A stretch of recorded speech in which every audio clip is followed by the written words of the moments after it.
বাংলাদেশে যদি একজন আওয়ামী লীগ বিরোধী মানুষ থাকে সেটা ইনকিলাব মঞ্চের শরীফ ওসমান হাদী। হাদী বক্তৃতা দেন না, যেন প্রতিবাদের ঝড় তোলেন। তার বজ্রকণ্ঠে কোনো কাব্যিক শব্দ থাকে না, কথা বলেন কঠোর ভাষায়। সে কঠোর ভাষা কখনো আওয়ামী লীগের বিরুদ্ধে যায়, কখনো আবার অন্যান্য দলগুলোর বিরুদ্ধে যায়। তবে হাদী সেসব নিয়ে ভাবেন না। তার কাজটাই হলো দেশবিরোধী কাজকে জোরালোভাবে প্রতিহত করা।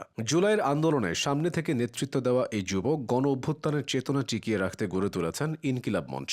এই মঞ্চের মূল উদ্দেশ্য ছিল শোষণমুক্ত সমাজ ব্যবস্থা গড়ে তোলা এবং ফ্যাসিবাদ বিরোধী সংগ্রামকে তীব্রতর করা। শরীফ ওসমান হাদী একাধারে একজন সংগঠক, অ্যাক্টিভিস্ট, শিক্ষক ও লেখক। জনপ্রিয় ও বহুল পরিচিত কোচিং প্ল্যাটফর্ম সাইফুরসে দীর্ঘদিন থেকে শিক্ষকতা করছেন তিনি। তার কাছে ইংরেজি শেখা বহু শিক্ষার্থী এখন দেশ বিদেশের ভালো ভালো জায়গায় কাজ করছেন। শরীফ ওসমান হাদীর জন্ম ঝালকাঠির নলছিটি উপজেলার এক সম্ভ্রান্ত মুসলিম পরিবারে। হাদীর বাবা ছিলেন নিজ এলাকার খুবই সম্মানিত মানুষদের একজন। তিনি মাদ্রাসায় শিক্ষকতা করতেন, আবার মসজিদের ইমাম হিসেবেও দায়িত্ব পালন করতেন। ন্যায়কে ন্যায় বলা আর অন্যায়কে অন্যায় বলার এই সাহস হাদী তার বাবার কাছ থেকেই পেয়েছেন। পরিবারের 3 ভাই বোনের মধ্যে হাদী সবার ছোট।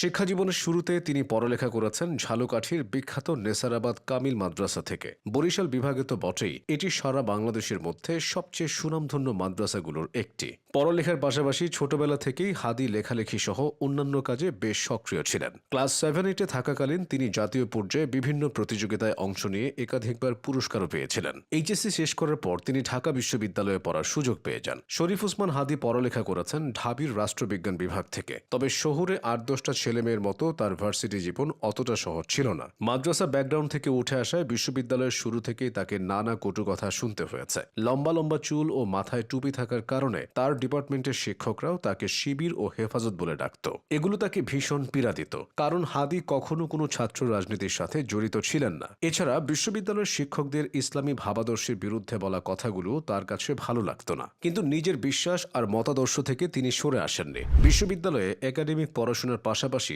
অন্যান্য কাজেও নিজেকে যুক্ত করেছিলেন। শুরু করেছিলেন অ্যাক্টিভিজম।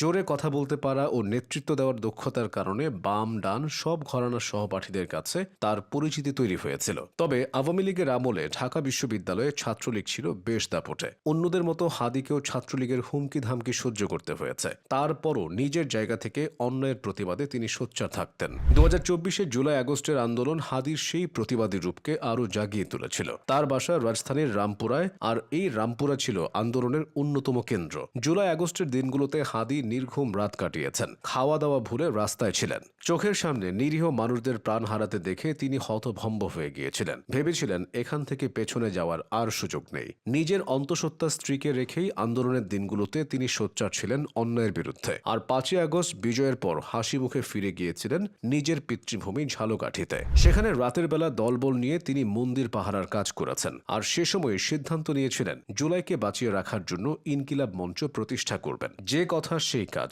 প্রতিষ্ঠার পর থেকে ইনকিলাব মঞ্চ আওয়ামী লীগ বিরোধী যত বক্তব্য দিয়েছে, অনেক রাজনৈতিক দলও তা দেয়নি। এই মঞ্চের মুখপাত্র হিসেবে হাদী নিজেও অভ্যুত্থানের পর থেকে এ পর্যন্ত নানা কর্মসূচি দিয়ে তরুণদের মাঝে সাড়া ফেলেছেন। সোজাসাপটা কথা বলায় তার পরিচিতি যেমন বেড়েছে, আবার আছে কিছু সমালোচনাও। তবে শরীফ ওসমান হাদী এভাবেই অন্যায়ের প্রতিবাদ করে যেতে চান।